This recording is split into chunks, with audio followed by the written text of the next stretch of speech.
Hi and welcome back to Josh's Book of Voyage. I am here finally after basically a month away of not doing any videos to give you my winter wrap up. Basically the goal today is to rank every book I've read for the last 3 months from worst to best. I never did a wrap up for December, and then I missed it for January. Now it's March and I have to do it February. So I figured why not just do like a sort of a winter wrap up since we're ending winter, at least for the Northern Hemisphere. I'm actually in the Southern Hemisphere, but who cares?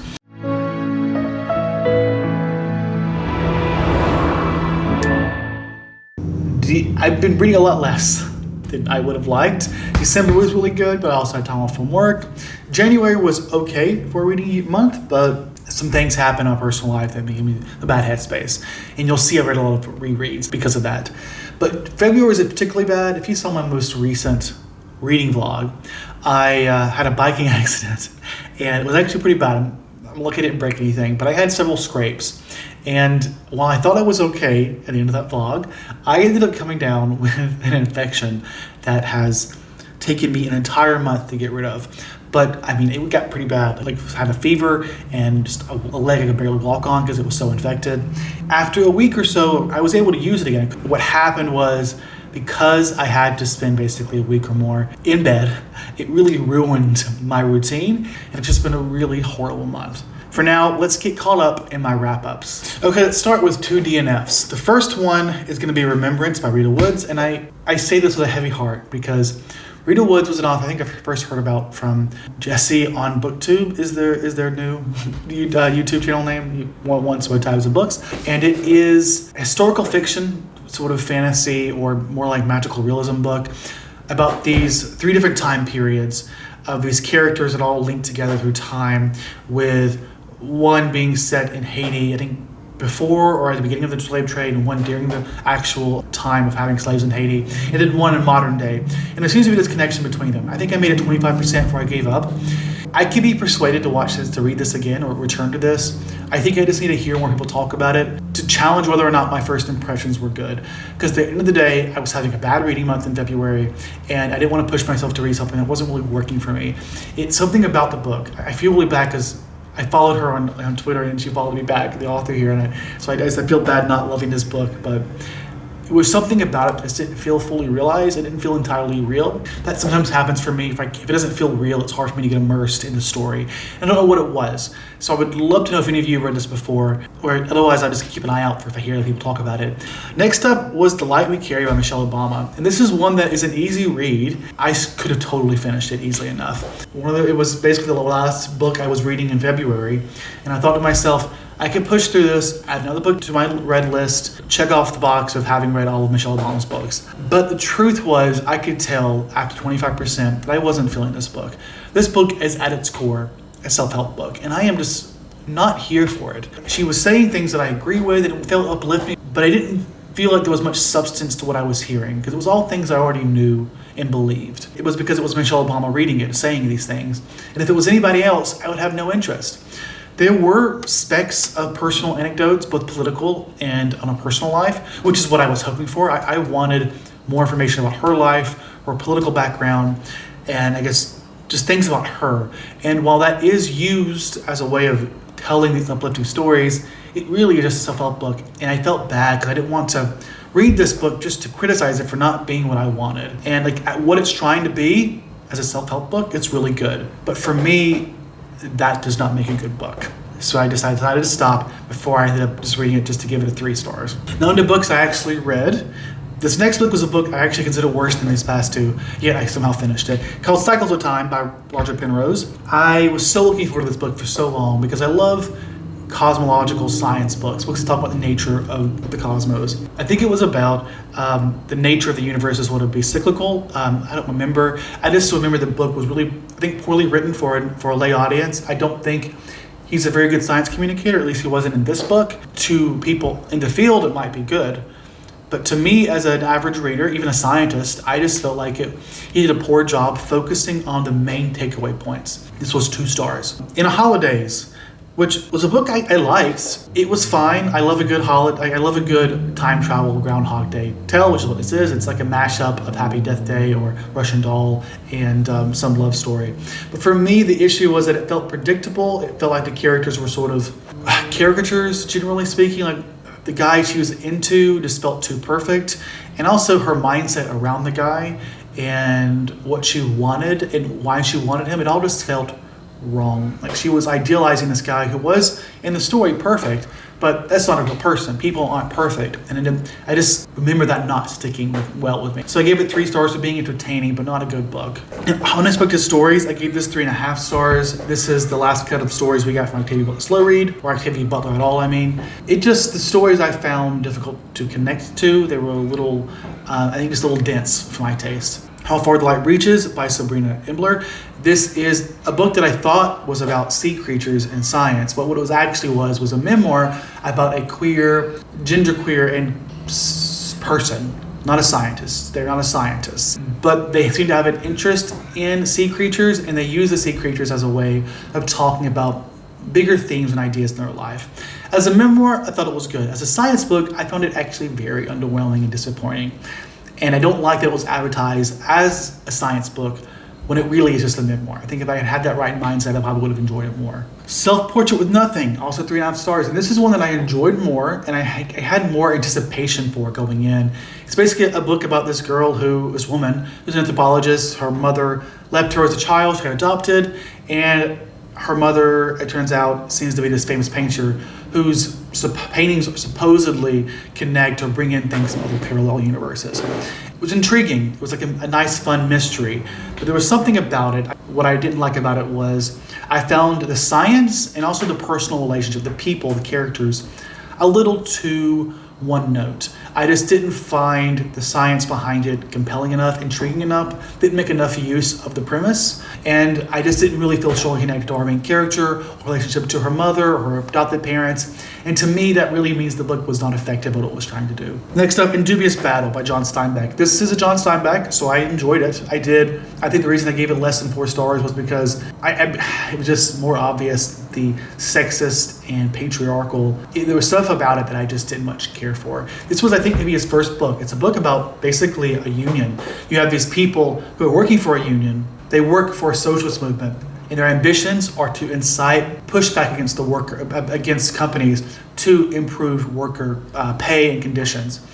And while that sounds noble, this book is actually a really good analysis of both companies and the people who are being activists, because on both sides, they're all about their own ends. And for the socialist people, sure, they have noble ambitions, but really the people who are actually having to fight, like they're all disposable to these people. They're pawns in a game to them. And it's a really compelling and fascinating book. So even though it had its issues, this was actually a really good book. A book that I struggled not to give a full 4 stars to, but still, its issues I couldn't get past. Now moving on to books that were good, outside the meh category, so 4 stars and above. Holding the Man by Timothy Congreve. It's a memoir by an Australian gay man who died during the AIDS crisis. The book was fine. I think part of the problem with the book was, at its time, I'm sure it was great, but it feels very generic now, and it's sad and it's personal. It's his life, and growing up as a gay teen in Australia and meeting his long-term partner, and the story of them trying to understand themselves, eventually coming down with AIDS or HIV and then AIDS. There was something about it that was one of those stories that had been told multiple times. There was nothing unique about it. I'm criticizing it as sort of as just a structure of a memoir. Also, I went into it thinking it was actually a fictionalized book, and it took me a long time to realize it was actually nonfiction. Still, a book that I give 4 stars to on the low end. Next up, Winter Counts. This is a thriller work by an Indigenous author, following a character who basically is an Indigenous man who does some dirty work for people in his tribe. And basically that means he's hired to do violent things, and he gets enthralled into this complex web of very dangerous things going on, and it ends up impacting his nephew. And what we see is just this propagation of violence and the damage it can do on a community and on a group of people. It's a really compelling book, just on an action sense, but also in a way of just sort of reflecting on, how far violence can actually get you before you just start hurting everyone. Didn't We Almost Have It All? by Garrick Kennedy. This is a book I read in January. It is a biography of sorts about fucking drivers. A biography about Whitney Houston and her music. And it was ultimately meant to reclaim her identity as an icon and what she represented. It was good and it did what it was trying to do.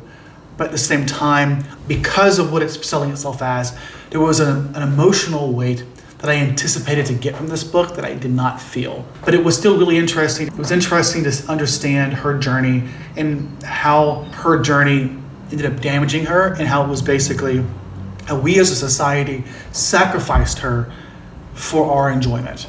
We wanted that voice, we wanted that talent at whatever the cost. And we push people like that to push themselves, and they fall into dangerous habits that inevitably just leads to their own downfall. And we as a society have some blame. And that conversation was effective, even if at the end of the day, it didn't resonate on the level I thought it would. Leviathan Wakes, book 1 of the Expanse series by James Corey. I'll be honest, as I talk about this, I kind of feel like maybe it's below the Whitney Houston book, because as I described it, it was resonating more than I thought it would. I had complex feelings about this book. It's on the precipice of a book that, as a series, is compelling enough to continue, but I say on the precipice because it's like, I really don't know if I'm compelled enough. I found the book really well written. It was really compelling and it was a fun read. But given what I always imagined The Expanse to be, so much hype around it and the show, on this complex political world of a complex planetary system, this story as an introduction just felt kind of mundane. This sort of mystery following just a couple group of people within this giant system. It felt more reserved than I was expecting. I was expecting something that expanded into a giant web of complexities. And we're not quite there yet. Maybe it will get there. And I'd love to hear your thoughts on how complex we get, how much we branch out beyond what we get in this first book, because there are parts I really like, but in other ways, it kind of was underwhelming because of all the hype. Next up, The Midnight Library. This book by Matt Haig is similar to, my feelings towards it similar to Didn't We Almost Have It All, because it's a book that did its job and it was satisfying, but I could see how it had all the makings of a phenomenal book, a book that resonates with me on a personal level, and it didn't do that.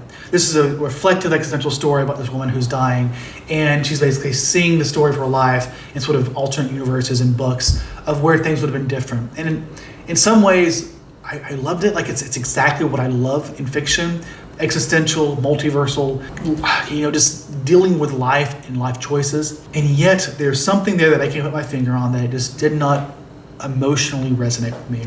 And the best way I can describe that for this book is that, like with others, it didn't feel entirely realized. It just was about something about it that didn't make me feel fully immersed. It's one of those books that sort of slides into being more gimmick than it is actual effectiveness. It feels kind of harsher than I actually feel, but still the best way I can convey it.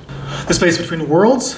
This is a very popular one, a multiversal story about this woman who basically is dead in most worlds, and because of the way the multiverse world travel works here, you can't travel to worlds where you're alive because it fucks you up.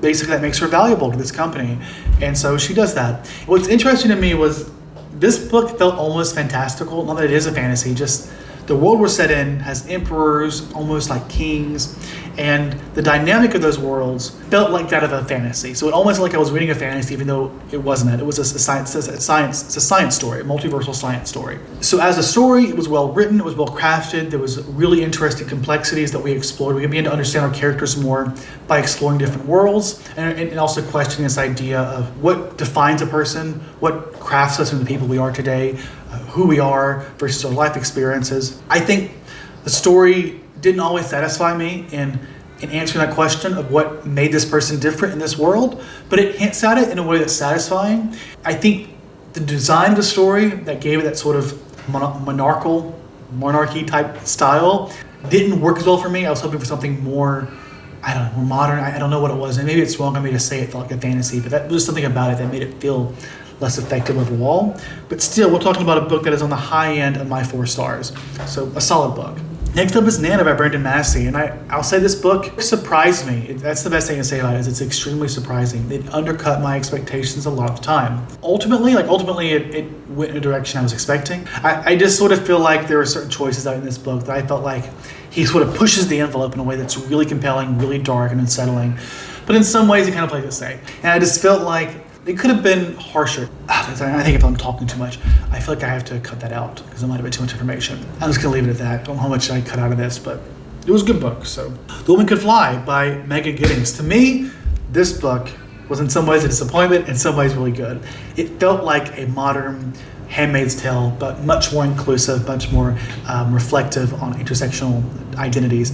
This is a world where witches are real. Society is discriminatory towards them, specifically women, and specifically Black women especially. And it's a really fascinating design of how the world works, with nice, fun hints at this greater witchcraft system. I did not love that the book is advertised as a mashup of Margaret Atwood, Octavia Butler, and Shirley Jackson. I think Margaret Atwood is the only one that really fits here, and not necessarily in a bad way. It's just there was no Jacksonian tone, and the only way you can really say it's Octavia Butler is that, sure, it deals with themes of gender and race and speculativeness.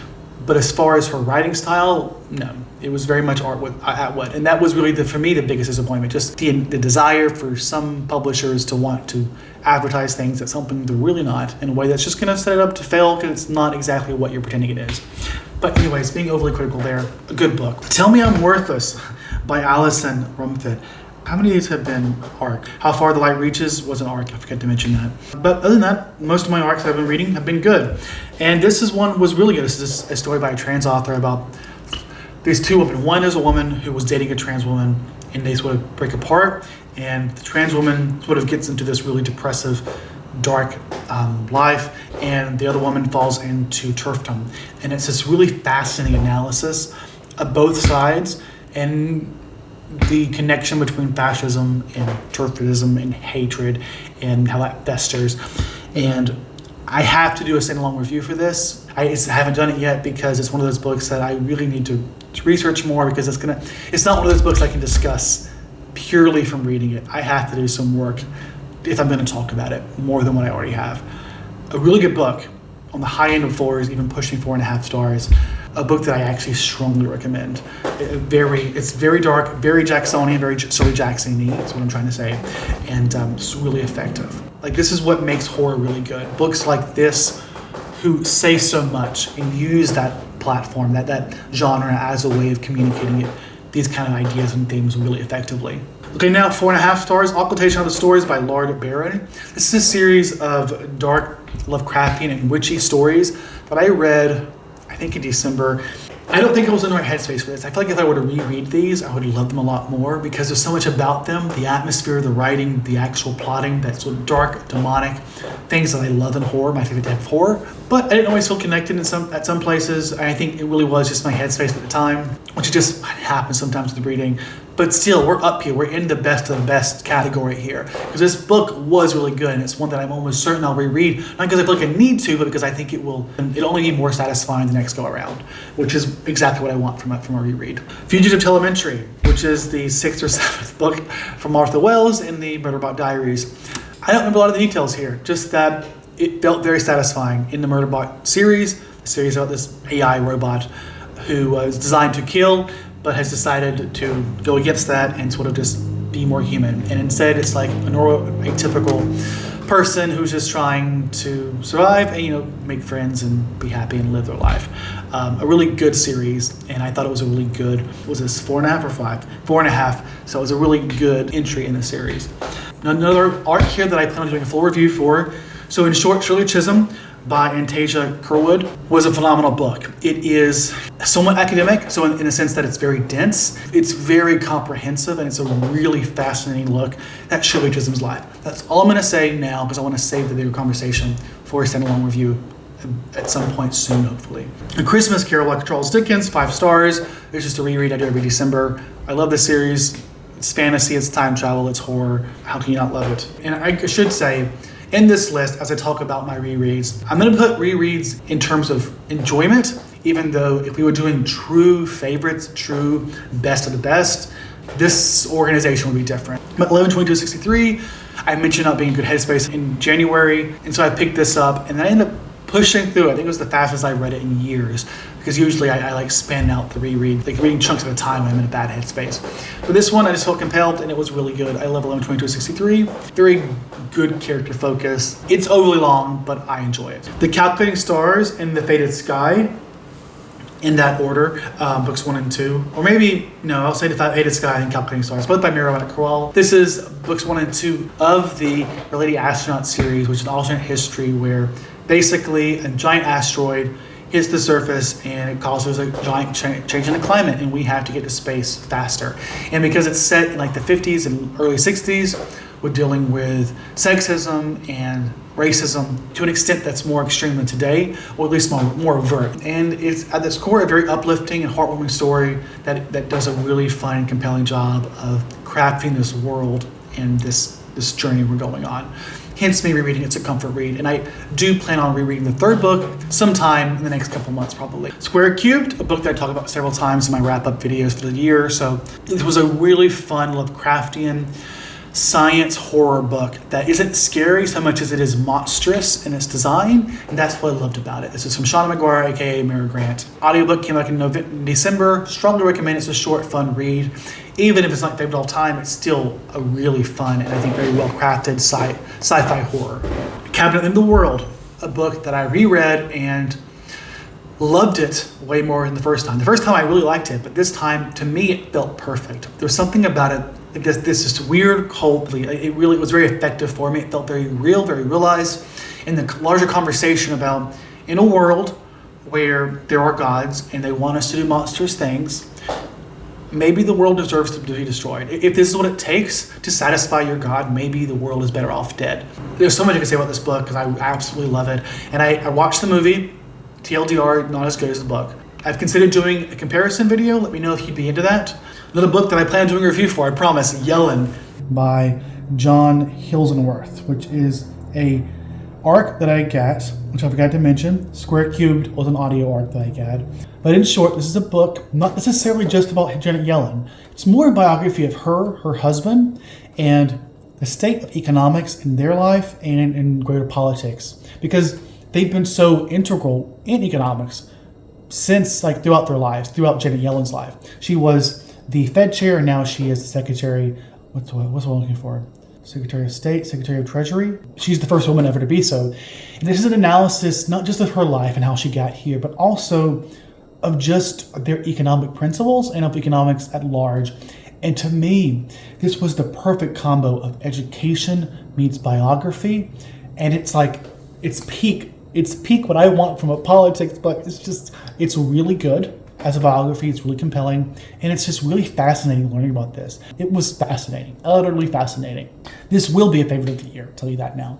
Ooh, I say that as I'm about to say Lost in a Moment and Found, and I do think that might be a favorite of the year, but as I describe the two side by side, I'm realizing Yellen might be actually above this one. But, that's the problem with the list. But Lost in a Moment and Found, I have a review for this. You can check it out.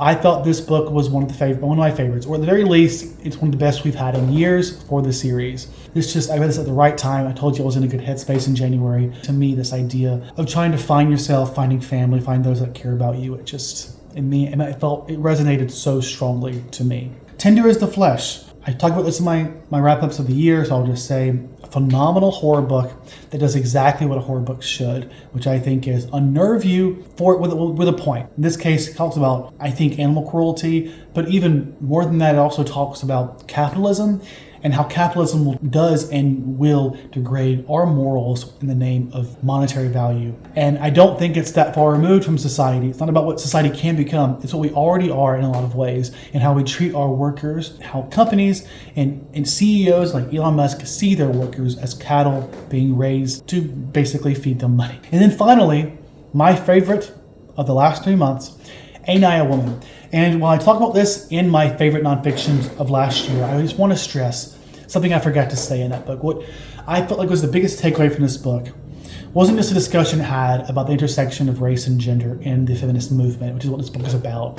It's about how different groups work to divide oppressed groups with other forms of oppression. In this case, black women being targeted against white women, or white women privilege being used to oppress black women further, and just further hurting the feminist movement. And I think it's really relevant to today when we think about TERFs and how the feminist movement is now being actively fought against. And as the queer community, people in the queer community, and people in the feminist movement, cis women trying so hard to hold up their own privilege over trans women or trans men or non-binary people because it gives them some power. And they don't even realize that in doing so, they're actively hurting the movement. Like the way in which trans women are being identified, the way in which you classify them, they were built on sexist, patriarchal stereotypes around what it means to be a woman. And it is inherently harmful to women at large, even other cis women. I just felt like this book was very prescient because of that conversation about how people in power, systems of power, will weaponize other existing divisions to separate us. And the only way we can overcome that is by working together. That is true in the intersectional feminist movement and at large. Okay, that's it. These are all the books I read. My phone died, got overheated. I'm remembering now why I don't record as much, because it's not as easy as I would like. But we're here, we finished this. If you made it to the end, thank you, I appreciate you. Hopefully, after I edit it, it'll be under 30 minutes. I'm glad I got this done, and I look forward to hopefully getting these other reviews out. Yellen, Shirley Chisholm, and Tell Me I'm Worthless. Those are all reviews you should be expecting hopefully by the end of March. Part of the reason I've been doing these wrap-ups is because I tell myself I have to do these standalone reviews first before the wrap-up so I don't spoil it, but it is what it is. I do what I can and work with it. Thank you so much for watching it again. I hope you have a great day, and hopefully I will see you again very soon. Goodbye.